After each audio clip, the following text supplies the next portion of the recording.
आजमगढ़ में अपनी 5 सूत्रीय मांगों को लेकर एआईएमआईएम ने डॉक्टर अंबेडकर पार्क में प्रदेश व्यापी आंदोलन के क्रम में प्रदेश अध्यक्ष शौकत अली के नेतृत्व में धरना प्रदर्शन किया। इसके बाद महामहिम राष्ट्रपति को संबोधित ज्ञापन जिला प्रशासन को सौंपा। ज्ञापन के माध्यम से एआईएमआईएम ने मांग किया कि राज्य में व्याप्त आतंक और दहशत को समाप्त किया जाए और प्रत्येक नागरिक की जान माल की सुरक्षा सुनिश्चित की जाए। मुसलमान, दलित और गरीबों को झूठे मुकदमे में फंसाना बंद किया जाए। राज्य सरकार की बुलडोजर नीति के तहत कानूनी प्रक्रिया को ताक पर रखकर मुसलमान, दलित और गरीबों के खिलाफ द्वेष पूर्वक सुनियोजित तरीके से सौतेला व्यवहार बंद किया जाए। देश और प्रदेश में फैलाने वाले नफरत के माहौल को समाप्त किया जाए। जाति धर्म के नाम पर समाज में नफरत फैलाने वालों पर कार्रवाई, साथ ही मॉब लिंचिंग की घटनाओं को रोकने के लिए उचित कदम उठाया जाए।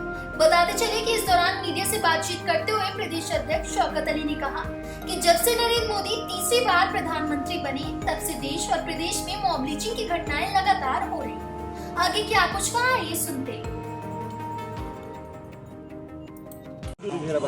तख्ती लेके पीछे आ जाइए भाई, तख्ती लेके अपना परिचय बताइए। मेरा नाम शौकत अली है। मैं ऑल इंडिया मजलिस इत्तेहादुल मुस्लिमीन का प्रदेश अध्यक्ष हूँ। आज किस मांगों के लिए धरना प्रदर्शन? देखिए, आज हम लोग यहाँ पर इसलिए इकट्ठा हुए, बल्कि आज हमारा जो धरना प्रदर्शन है पूरे प्रदेश के हर एक ज़िला मुख्यालय पर है, जिसमें हम महामहिम राष्ट्रपति जी को ज़िला मजिस्ट्रेट के माध्यम से हम ज्ञापन दे रहे हैं, जिसमें हमारी मांगे ये है कि जिस तरीके से 4 तारीख के बाद से इस प्रदेश के अंदर बल्कि इस पूरे देश में नफ़रत का माहौल पैदा किया गया है और एक मखसूस तबके को टारगेट करके ख़ास करके मुसलमानों को उनकी लिंचिंग की जा रही है। आपको पता होगा कि प्रतापगढ़ के अंदर हमारे एक आलिम को मार दिया गया, मुरादाबाद के अंदर मार दिया गया, सहारनपुर में मार दिया गया, अलीगढ़ में मार दिया गया। तो ये मॉब लिंचिंग की घटनाएं रुकनी चाहिए, उत्तर प्रदेश में नहीं पूरे देश के अंदर।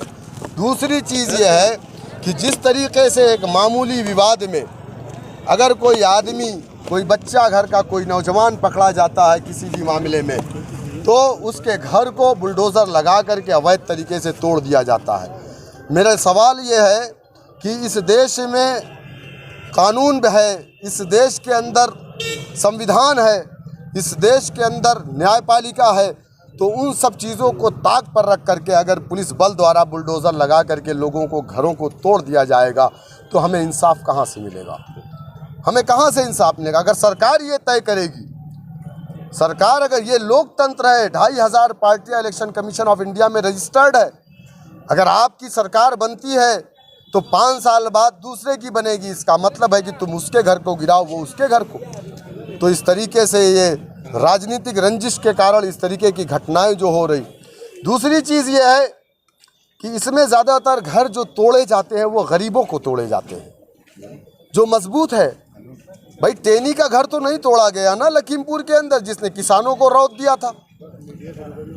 आप देखिए कि जो कर्नाटका के अंदर जिस मिनिस्टर का बेटा जो बीजेपी का सांसद का उम्मीदवार भी था, उसने 100 से ज़्यादा 1300 महिलाओं का रेप किया। उसके घरों को क्यों नहीं तोड़ा गया? उसके घरों को भी तोड़ा जाना। तो इस देश में गरीबों को न्याय नहीं मिलेगा क्या? यदि आपकी मांगे नहीं पूरी तो क्या करेंगे? हम पूरे प्रदेश में व्यापक आंदोलन चलाएंगे और लखनऊ के अंदर हम विधानसभा का घेराव बड़ी तादाद में करेंगे। पूरे प्रदेश से हम अपने कार्यकर्ता को बुलाएंगे।